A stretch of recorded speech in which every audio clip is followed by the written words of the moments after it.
This is Buckeye legend Mike Tomczak, and you're listening to OVE Podcast. It's Ohio versus everyone. Subscribe, like, listen, and follow, and don't forget your comments. Here's the show, and remember to always wash your BALLS. OVE Podcast. We are back for wrestling on this Thursday evening on the Torque Mornings, QFM 96. He's BJ Schuerger. Warforyou.com is the site if you're hurt at work or in an accident. Let him, Robert Schuerger, go to War for You, warforyou.com. I'm going to get that Hulk Hogan clip for Yeah, we get it. 100%.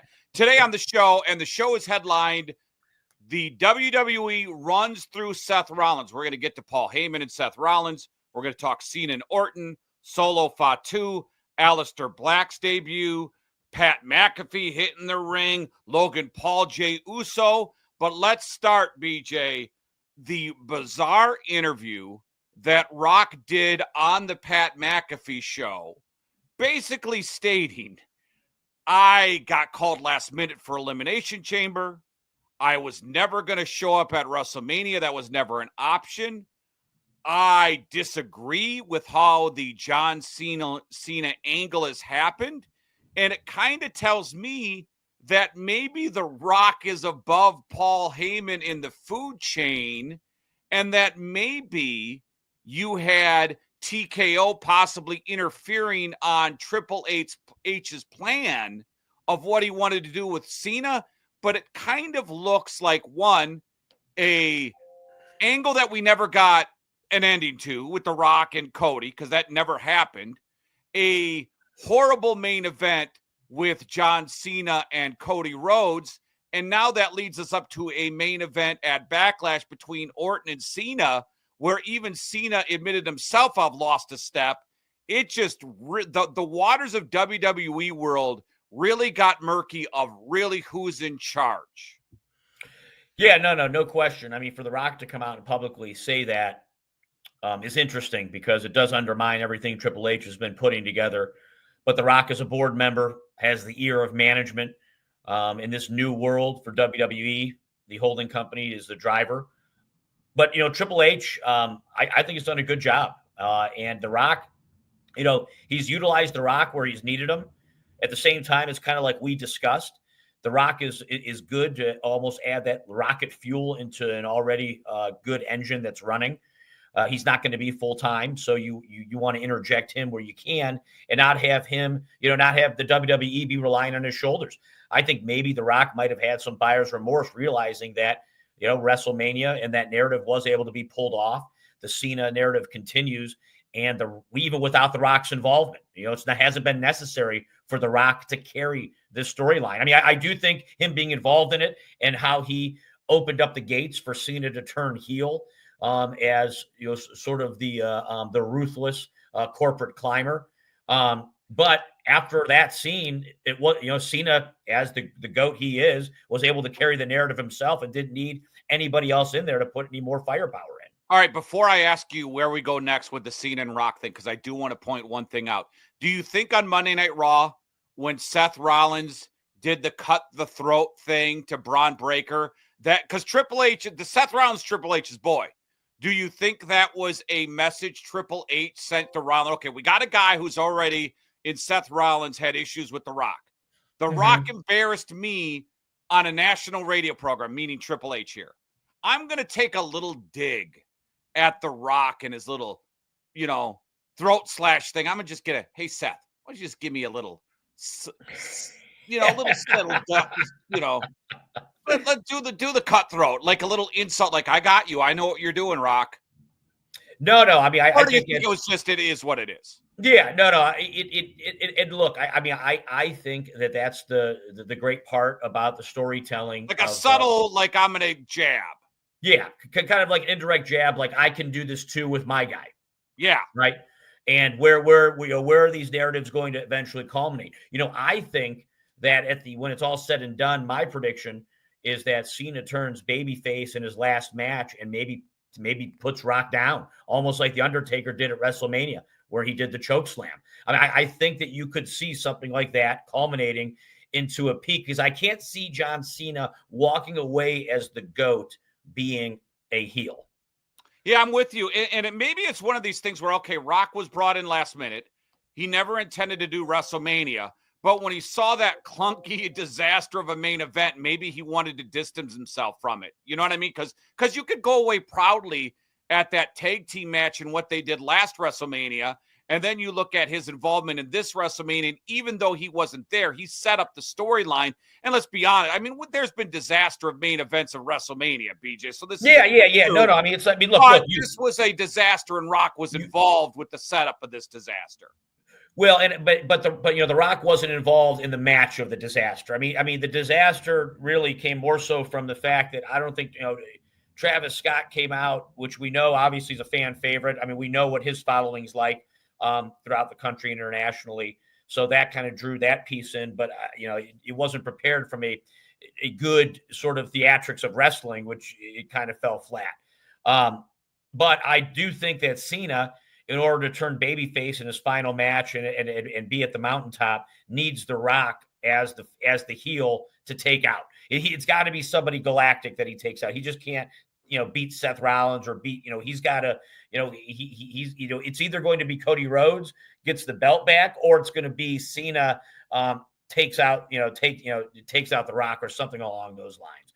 But, Yeah, I'm not even guessing from that standpoint, because this is my concern now, is Randy Orton and John Cena are fighting the main event of Backlash. I'm worried about the journey we have to take as fans to get to whatever point it's going to be, because I'm not even worried about the ending right now. I'm kind of looking at it as, if I have to watch this as the main storyline, I would have rather had Cody as champ, because at least Cody can, at least Cody boring. Yeah, what do you want to talk about? Yeah, I think he's been as boring as hell. Do I think Cena is a good champion when it comes to theatrics? Yes, but BJ, I don't think he can wrestle and pull this off. The whole, I'm going to take the belt away and go home with it.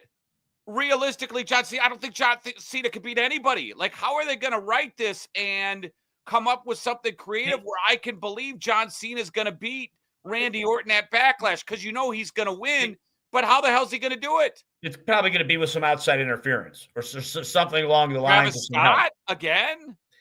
I mean, Travis Scott, somebody else. Kevin Owens. It'd be interesting to see.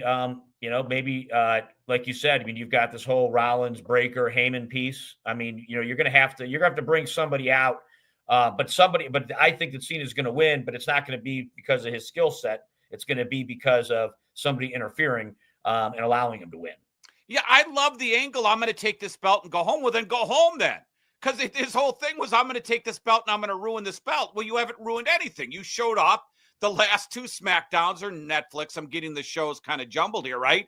But you still showed up. I thought you were going to take your ball and go home. You said no one's going to wear this belt again. Then next thing you know, do you know what I mean? It's choppy storytelling from the standpoint of, I think what we also need is some clarity from Cena saying, this is why I'm going to retire this belt after I do this, this, and this, right? Not I'm going to retire the belt, then he's coming back, but there's no clarity on why, what about what you said, retiring the belt? Yeah, but you know what I'm saying, right? Because this whole thing post-WrestleMania is, I'm the last person who's going to wear this belt, meaning you are going to see maybe a farewell and go, see ya, and then maybe do a tournament for a new belt. But then next thing you know, he's showing up, and then Randy Orton's challenging him, and he accepts the challenge. That's why it's just, and we're going to get to bad storytelling in a little bit with the title of our show today with Seth Rollins and Sami Zayn. But I just think it's clunky and bad storytelling where it's almost like, all right, we have this storyline. We don't know how we're going to execute it. We just got to get the belt to John. But along the way, we've been contradicting ourselves every step. Well, we as fans kind of know. I mean, I never thought he would actually retire the belt and never be seen again. So, well, I thought he would go away for a few months and somehow forced back. That's what I thought. I thought he would go. This is what I was thinking. He would go away, and then maybe Cody won like some type of tournament or Money in the Bank, like ladder match for the belt, like, right? You know how they would make like the Money in the Bank. That would actually be for the new title, right? And then John Cena appears to go, oh, no. I didn't retire for you to get the belt back. I retired to retire the belt. I thought it was going to be something like that where Cody redeems himself. John Cena comes back and goes, no. I'm back and I'm the real champ. I didn't see John Cena continuing to defend that belt. Maybe I was just wrong. No. I mean, I thought he would. I mean, I did not think that he was just going to retire the belt or if anything, maybe do a feel good. But I mean, how can you do a feel good tour when he's a heel? I mean, it's not. But he said his words were, "No one's going to wear this belt again, though. I'm going to take this belt and I'm going to ruin it." Yeah, and I never believed that. I never thought he would retire the belt like that. I never thought he would beat Cody Rhodes because remember he's still around for the rest of the year. Now for him to do that at the end of the year when you know he's done and then it's definitive, then I would have believed it.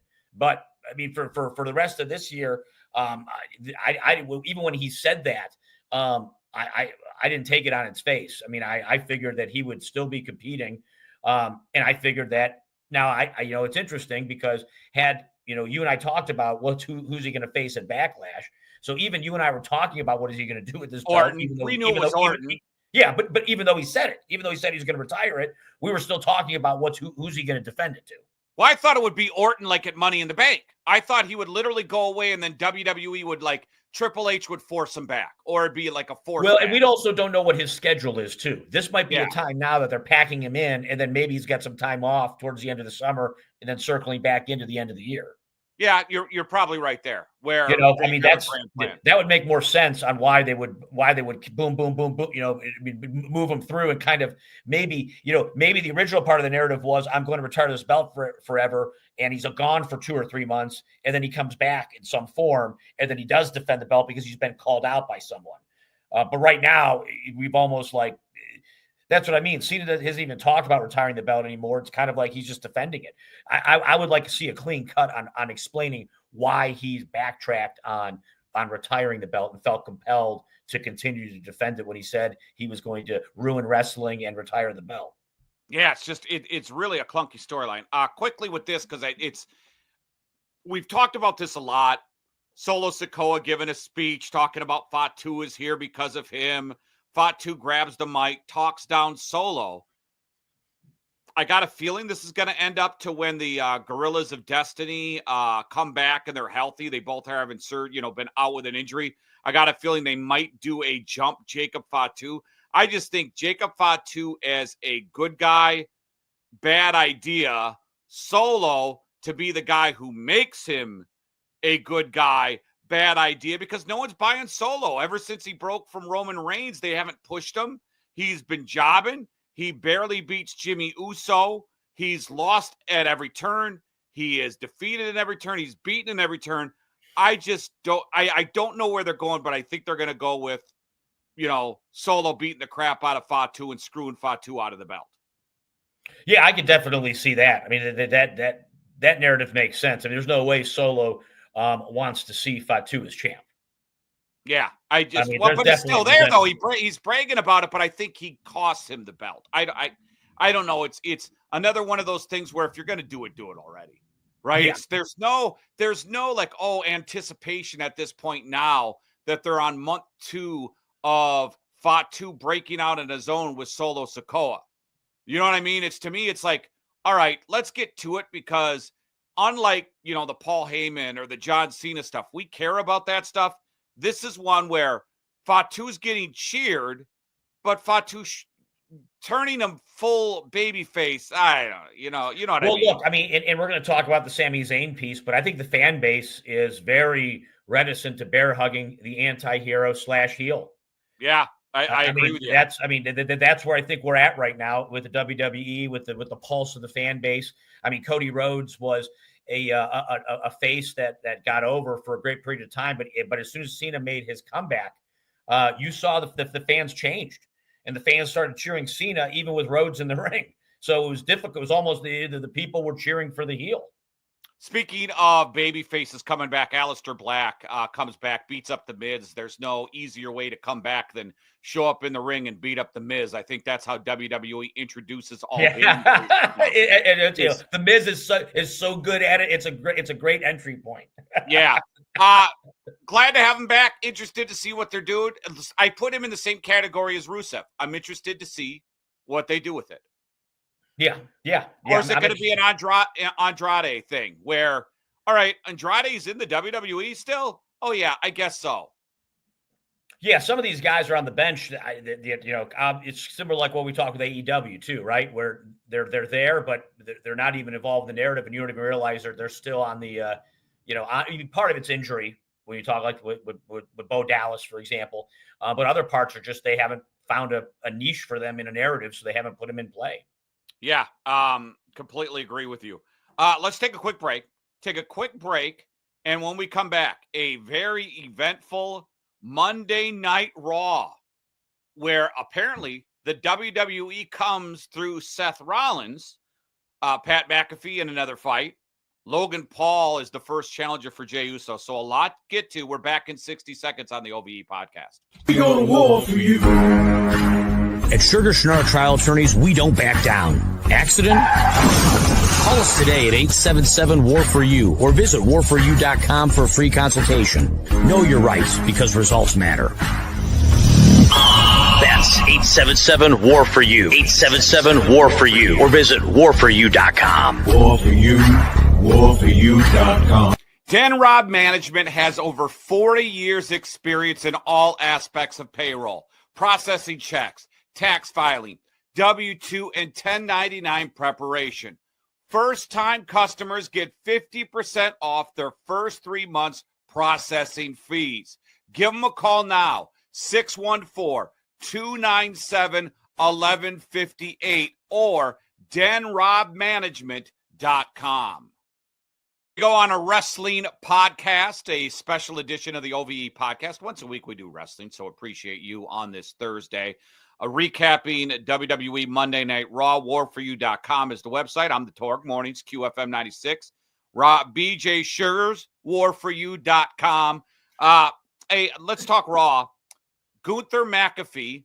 I didn't think they were going there with this. I thought maybe Gunther just needed some time off. Turns out he just needed a couple weeks off, and he's quickly back at it after his WrestleMania match. And maybe they do want to keep him in the narrative, keep him in the storyline. They might not have a go-to match for him, but hey, let's put him on a high-profile match against Pat McAfee. We know Pat McAfee puts on bangers when he does wrestle.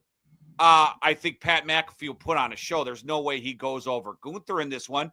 But I mean, I put McAfee in the same type of categories I do Logan Paul, where when they do a match, it's good. They just couldn't be full-timers. Yeah, exactly. I mean, when they put it on, I mean, they're terrific, and the crowd loves them. But if the problem is if you can't be in full time, it's tough to intertwine into the overall narrative because that affects everybody then. Yeah, it does. I'm interested in this match. It actually got me interested. I'm more interested in this match than I was Jey Uso and Gunther. Yeah, no, I mean, the good thing is McAfee and Gunther have always had this type of animus relationship from before he had the belt, when he had the belt, the ring general, as McAfee would say in mocking the Gunther, and then you've got the whole Michael Cole piece. No, I like it. I like when McAfee's a great character to again intertwine in this. The fact that he's willing to jump in the ring and go toe to toe with Gunther, I think is great. Yeah, I think they've done a good job so far setting up Backlash of, all right, we needed a main event. Let's put Cena and Orton. That's a go-to standard. We can talk about nostalgia and their great feuds throughout the year. We got, a LA Knight Fatu. I think it's LA Knight Fatu for the U.S. Championship. We got this Gunther Pat McAfee. And then let's set up our new champion, Jey Uso, with Logan Paul. Boy, I watched that segment with Jey Uso, right? And Logan Paul. And Jey Uso is not a good talker on the mic. Well, anytime you go up against Logan Paul, it's difficult because he's one of the best on the mic. Mm-hmm. So, I mean, you really have your blemishes shine when you go toe-to-toe, on a mic with Logan Paul. So I think Uso did his best in that situation. I think Logan Paul carried him through that segment and did so because Because the great part is, even without the mic, I mean, Jey Uso is one of the few people that, even not being good on the mic, he's still wildly over with the crowd. Oh, yeah. It's amazing because generally, I mean, the mic is what gets the crowd on your side. Well, it's the yeet stuff. The yeet is I mean, the yeet, exactly. I mean, the yeet piece just gets the energy going. You got McAfee and Cole who love it. So the fans that are watching it via Netflix can hear it. You've got the great energy in the crowd, which we're going to see coming up June here, Columbus Raw, when they come to town. And you just feel it. So the great part for Uso is because of the yeet gimmick, he doesn't need to do too much on the mic. No, he doesn't. As long as he doesn't force it, let it ride. Yeah, it's not good, but we know the belt's not going to be on him long. By the way, thanks for watching the OVE podcast. Subscribe, like, follow, share. If you're on YouTube, hit that little thumbs up button, man. Appreciate you, and go to warforyou.com. He's only going to carry it a short period of time because what I think they're going to do. And I didn't like the execution, but I liked the ending. If we ended Raw last week, CM Punk gets taken out, or Roman Reigns gets taken out by Braun Breaker, and we got a new group, right? They start. And we heard it here first. We called Braun Breaker, and one of the ways to elevate his career was to get Paul Heyman. And we called that months ago on this show. And by fruition, it happened. We talked about it. And what did we also say, too? If you wanted to make, we said this at the post-WrestleMania show, if you want to make Seth Rollins a true heel now with Paul Heyman, the first target for him is Sami Zayn. We said that. If you want to make him a heel, everybody loves Sami Zayn, have his first opponent be Sami Zayn. We were spot on about that as well. It's like we write this stuff. But I will say that segment. Here's what is the clunky part, which I didn't like. All right, CM Punk, Roman Reigns out of the way. Paul Heyman and Braun Breaker and Seth Rollins in the ring. Seth Rollins says, WWE runs through me. And all of a sudden they get from there to Sami Zayn's coming out and going, I got a problem with you, to Seth Rollins going, well, you're either with us or against us, and I'm shipping you off to SmackDown if you don't fall in line. I just thought the setup was quick, not really well thought out, not well done. I guess it doesn't matter where you begin, but I just thought the back and forth between Sami and Seth went from 0 to 60 in about 2 seconds, but yet you're trying to sell me 20 years of friendship, but yet Sami within a 2-minute conversation comes out, well, I got a big problem with you.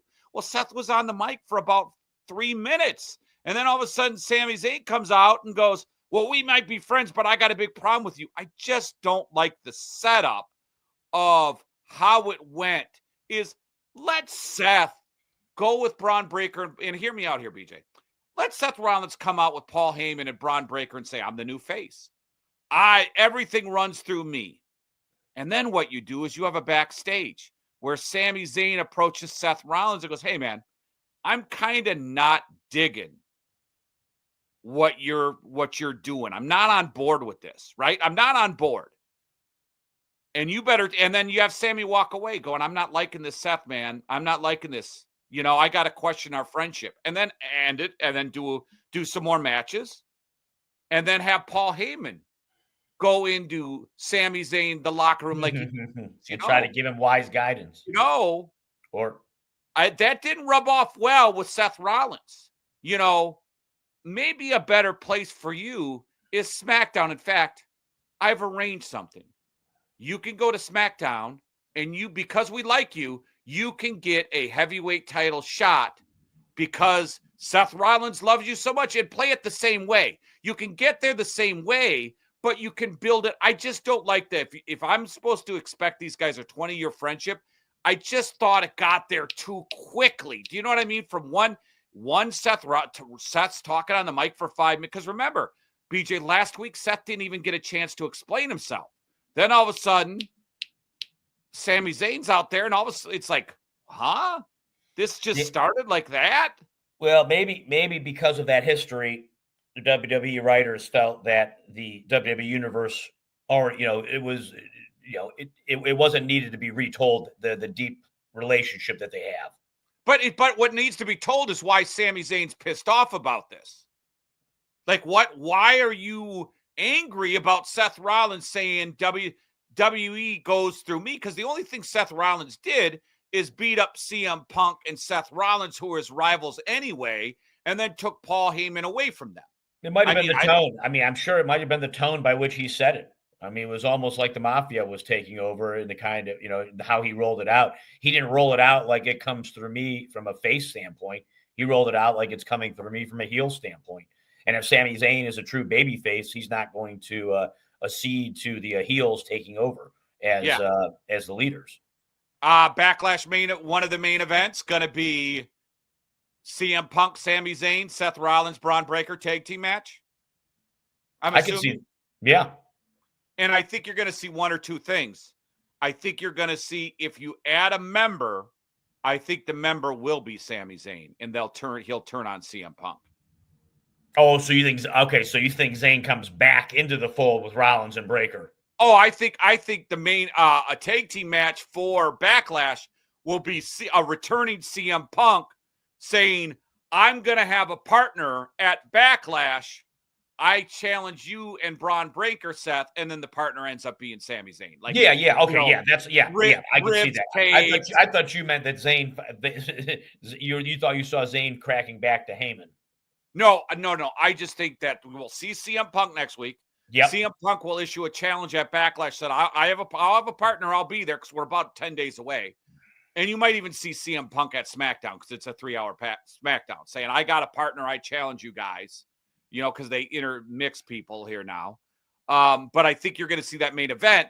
And I think the way they do it is have either Sammy turn on CM Punk or just maybe a clean pin. Because one thing you saw that I didn't think the WWE saw coming was Seth getting over, because they were cheering for Seth Rollins and Braun Breaker to beat the crap out of. And if that's why we talked about it, BJ. Who are you going to serve up to the bad guys to make them bad? Well, you're going to serve up the ultimate good guy. I think it's backfiring him. I think Seth Rollins and Braun Breaker are very over. Oh, they are very over, and they, that's what I mean. The heels in this instance right now in WWE, particularly with the ascension of John Cena back to grabbing the belt. The heels are in charge, and the heels are what the fans want to see right now. There's not a clear babyface outside of Cody Rhodes and Yeet that really get the blood flowing for the crowd. The weird part of it is there was no CM. He had to wait. When Seth has been on the mic to build up for WrestleMania, he has been drowned out by the CM Punk chants. Did you notice he had to pause and wait for him and kind of the wait for the fans to do it? The fans are embracing this version of Seth Rollins like none other. First, he had the song and he was a face, and they liked him because he wrestles well. BJ, is this going to turn into a thing where the fans prefer Seth Rollins even over CM Punk? That would be amazing if they did, because we know what the fans think of CM Punk. But doesn't it seem like that just by early indications? There was no CM Punk. Seth really had to go like, well, you're chanting his name, and kind of had to throw that out there to get them to chant his name. They were chanting OTC more than they were CM Punk. Yeah. Well, and I also think the fans seeing that, I think it's almost like they forgot about CM Punk at that moment with everything that was going on in the ring and that narrative at that exact present time, not including him. I think that was part of it. He was, he wasn't omnipresent. When he is, the fans are fired up for CM Punk. Like if his music would have hit when Rollins was in the ring, then But I definitely think Seth is over. Where I thought the WWE is thinking, all right, we'll put Sami Zayn with them, and they'll really boo the crap out of him. They'll annihilate Sami, and they'll hate him. The fans will hate him for it, and they weren't. They were screaming one more time, one more time. No, it's almost like So if Zayn isn't enough of a babyface to get them to be booed, who is? Yeah, I sure hope they don't add a third member right now. If you're going to do it, don't do it right now. Save it to SummerSlam. Save it to Money in the Bank. I don't get a feel that they're going to rush it. I think they're seeing that this is playing well with Heyman and Breaker and Rollins. It doesn't, unless they have some narrative by which they need to. I don't think they have to. Yeah, I don't either, because a lot of people are speculating Austin Theory's going to be the guy. Remember this about Austin Theory. He's a Vince McMahon guy, not a Triple H guy. This is Triple H's baby. This is kind of like Triple H's first, my first heel stable. This is my creation. I'm creating this as the main storyline now. You had Cody and it is what it is. But this is my first super team, so to speak. Paul Heyman's leading it. I need to be careful with it and treat it like it's something special because it is. I just can't. People are saying Austin Theory. You got to wait. If you're going to add a member, it's got to be someone else turning on someone else that you don't expect. Yeah, agreed. It's got to be. Or else, yeah, I mean, the art of the surprise is what's going to get the pop here for the third member. Yeah, exactly. Keep this going. I love it. Good Backlash stuff. We will do a Backlash preview next week because I think for a post-WrestleMania show, it's pretty damn good. Yeah, no, I think so too. I mean, it's a strong card right now. Yeah, it's really, really good, really, really interesting, and we'll find out if there's any more kind of quote-unquote backlash from The Rock and TKO in that storyline as well. Good stuff, BJ. WarForYou.com is the site next week. We have to put in the Hulk Hogan spot. Yeah, no, we'll get that. Yeah, I'll get that thing edited and ready to go. Show our fans here, get their thoughts on it. All right, thanks, BJ. You got it, Torg. Need to sell your home fast? At Cash for Homes Columbus, they make the process simple, fast, and stress-free. Whether you're dealing with a foreclosure, downsizing, have an inherited property that's become too much to manage, they can help and get you cash fast. Forget about costly repairs, cleaning, dealing with agents. They buy homes as in any condition, no matter how big or how small the issue. With Cash for Homes Columbus, you get a fair all-cash offer, and best of all, they handle all the paperwork and closing costs, so you don't have to worry about a thing. They work on your timeline, so whether you need to close in a week or in a month, it's entirely up to you. No stress, no waiting, no hassle. Ready to make your move? Visit cashforhomescolumbus.com. Cashforhomescolumbus.com. Let them take the stress out of selling your home. It's quick, it's easy. For cash, they buy homes as is at cashforhomescolumbus.com.